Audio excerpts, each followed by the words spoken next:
வணக்கம் நண்பர்களே, இது உங்கள் மாம்ஸ் நரேஷன். சாதாரணமாக முளைக்கிற செடிகளை பார்க்கும் கூட ஒன்றுக்கொன்று வித்தியாசமாக தான் இருக்கும். ஒவ்வொரு செடிக்கும் வித்தியாசமான இலைகள், வித்தியாசமான பூக்கள், வித்தியாசமான காய்கள், அதே நேரத்தில் வித்தியாசமான விதைகளும் இருக்குது. இந்த மலபார் பசலையை பாருங்கள், இந்த பூக்கள் ஸ்டார் ஷேப்பில் எவ்வளவு அழகாக இருக்குது. நல்ல பிங்க் கலரில் ஒயிட்டும் மிக்ஸ் ஆகி கொத்து கொத்தாக நமக்கு பூக்குது. காய்களும் பார்த்திங்கன்னா கொத்து கொத்தாக இருக்குது. பாதி காய்கள் இப்போ பழமாகவும் மாறிடுச்சு. இப்படி கருப்பு கருப்பாக இருக்கிறது தான் அந்த பழங்கள்.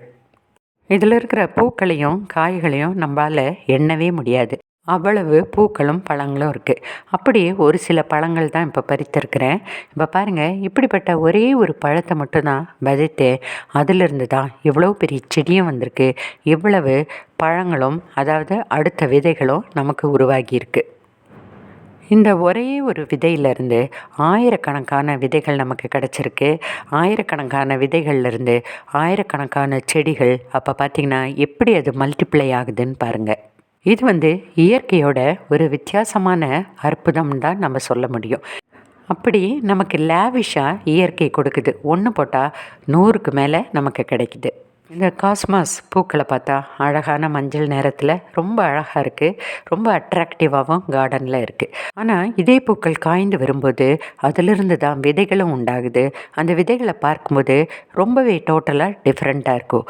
ஒரு பூவிலிருந்து இதுலேயும் அப்படி தான் பல நூற்றுக்கணக்கான விதைகள் நமக்கு கிடைக்கிது.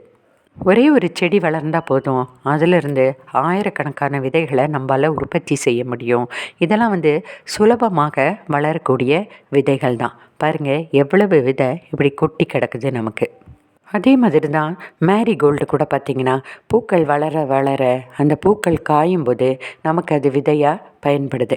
ஒரே செடியிலேருந்து நமக்கு ஆயிரக்கணக்கான விதைகளும் கிடக்குது. இதெல்லாம் பார்க்கும்போது இயற்கை நமக்கு எவ்வளவு லேவிஷாக நம்மளுக்கு கொடுக்குது. ஆனால் இந்த லேவிஷ்னஸ் நமக்கு இருக்கா? கத்திரிக்காய் விதைக்காக விடப்பட்ட காய் இது. இப்போ இந்த காயை அறுத்து பார்க்கும்போது பார்த்திங்கன்னா இதுலேயும் ஆயிரக்கணக்கான விதைகள். இந்த வாடாமல்லி பூக்கள் கூட பார்த்திங்கன்னா பூத்து காய்ந்து வரும்போது காய்ந்த அத்தனை பூக்களுமே விதையாக நமக்கு மாறுது. அப்போ பாருங்கள் எவ்வளவு மில்லியன் கணக்கான விதைகள் நமக்கு கிடைக்குதுன்னு. சில செடிகள் லேவிஷாக விதைகளை கொடுக்குது. சில செடிகள் கட்டிங்ஸாக நம்ம எடுத்து வைக்கும்போது எத்தனை கட்டிங்ஸ் வைத்தா கூட அது எல்லாமே நமக்கு செடிகளாக மாறுது. அப்படி தான் பூத்து முடித்த போகின்வில்லாலிருந்து ஒரு 4-5 குச்சிகளை எடுத்து இப்படி நட்டி வைத்தேன். அது கொஞ்சம் நாட்களே ஆயிடுச்சு. 2-3 மாதங்கள் கழித்து பார்க்கும்போது இப்படி அழகாக புது தளிர்கள் 2 கட்டிங்ஸ் புது செடியாக உருவாகியிருக்கு. 4 வைத்தேன், ஆனால் 2 தான் வந்தது. ஆனால் சில நேரங்களில் எல்லாமே நமக்கு செடிகளாக உருவாகுது. இந்த மாதிரி கட்டிங்ஸ் வைத்து நமக்கு செடிகள் உருவாகும்போது கீழே வேர்களும் நல்ல ஸ்ட்ராங்காக வளருது. இப்போ சின்ன தொட்டியிலேருந்து இதை நம்ம டிரான்ஸ்பிளான்ட் பண்ணி வைக்கிறோம். பெரிய தொட்டிகளில் மாற்றி வைக்கும்போது மண் கலவையை சரியாக செய்துவிட்டு நல்ல உரமெல்லாம் போட்டுட்டு இப்போ அந்த எடுத்து பார்க்கும்போது பார்த்திங்கன்னா எவ்வளவு வேர் அழகாக ஓடி இருக்குன்னு நம்மளால் பார்க்க முடியும். இது 2மே வேறு வேறு கலர். ஒரே தொட்டியில் இப்போ நான் வச்சுருக்கேன். இதுவும் சீக்கிரமாக பூ பூக்க போகுது. அப்படி நமக்கு தொடர்ந்து செடிகள் நம்ம தோட்டத்திலேயே நம்மளால் உருவாக்க முடியும், மற்றவர்களுக்கும் கொடுக்க முடியும். இதெல்லாம் இயற்கையோட விந்தைன்னு தான் நம்ம சொல்லலாம். இந்த தடவை 3 மல்லிகைப்பூக்களை பதியம் போட்டிருந்தேன். 3 செடிகளும் புது குருத்தோடு வந்துருச்சு. இந்த ஒரு செடியை எனக்காக டிரான்ஸ்பிளான்ட் பண்ணிவிட்டு மற்ற 2 செடிகளையும் நான் ஃப்ரெண்ட்ஸுக்கு ஷேர் பண்ணி விட்டுட்டோம்.